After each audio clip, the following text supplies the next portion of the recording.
It's a new year, the first week in January. Is it too early to start talking about gardens? And well, since it's Farm Fresh Friday, I'm going to share with you my 5 best tips for growing a productive garden in whatever area you have. Hi, I'm Julie. I'm all about toxin-free living, essential oils, homesteading, and dabbling in keeping it together. In this video, I'll share with you the wellness pyramid that I use for my help guide and 5 best tips for keeping a successful garden. Stay tuned to the end of the video and I'll share how to get my free e-guide, How to Live Toxin-Free in 7 Easy Steps. So let's get to it. Do you have a wellness plan? If so, what does it look like? My wellness plan, adopted from doTERRA, is a pyramid starting with steps for a healthy lifestyle. The first step is nutrition and digestion. For me, healthy nutrition included me taking control of my food supply, and this video will focus on gardening. So here's my top 5 tips to having a successful garden. Tip number 1, start with a plan. At this time of year, I love using the excuse of the weather outside is frightful.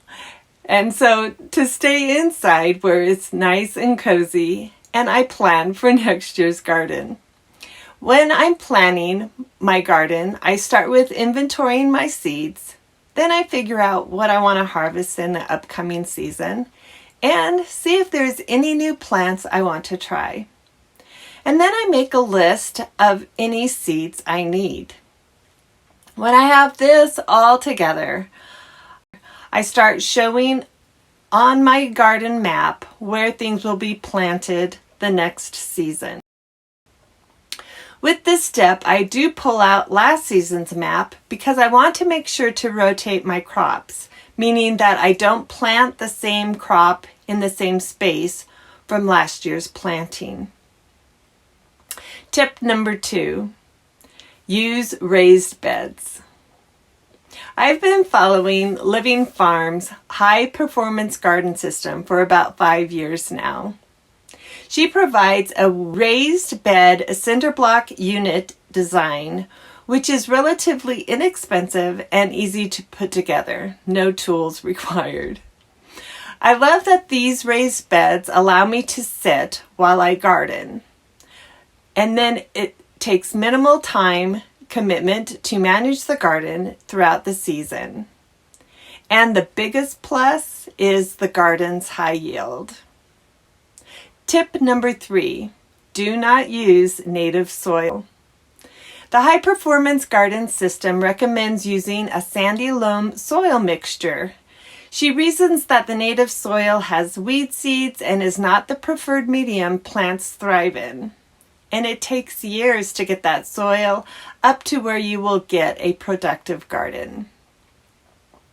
She provides a secret soil recipe containing peat moss, sand, compost, and organic fertilizer. She recommends using Happy Frog fruit and flour. I'll put a link in the description on where you can find this recipe. And then tip number 4. Succession planting for lettuce. What I really like about the High Performance Garden System is she only plants lettuce in a quarter area of the 55 by 55 square cinder block garden unit. She uses 5 varieties of lettuce to give you a rainbow color of harvest. She then plants another quarter section every 3 weeks. After the 4th quarter is planted, you start pulling out the first section that has been planted and replanting it. When you harvest, you're just taking the outer leaves, not the entire lettuce plant. Keeps you in fresh lettuce all season long, and it works fabulously. For tip number 5, use essential oils for pest management. Peppermint essential oil is a great insect repellent for your garden.